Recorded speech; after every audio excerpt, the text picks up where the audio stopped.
কি হইব যদিকে দুনিয়া তুন বেল আঁজ যাইব ফলে শুরুর মাঝে আরা হয়ে ভাজুন 8.5 মিনিট বাদে কেলনান হলে বেলার পর দুনিয়াত পৌঁছিতে 8.5 মিনিট লাগে কিন্তু 9 মিনিট হইতে হইতে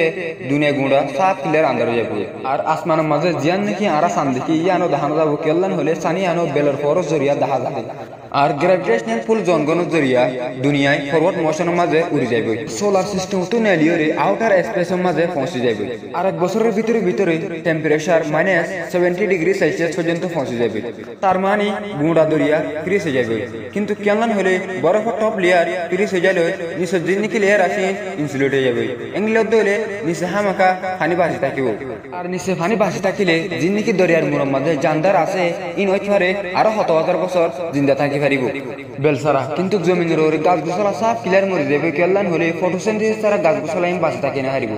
আর ঠান্ডা এঙ্গিলা করিব জিয়ানোর জরিয়া অ্যাটমসফিয়ারও খতম হয়ে যাবে যদিকে এঙ্গিলর দলে ইনসানুল্লাহ নেক্সট টু ইম্পসিবল বাঁচি থাকুন না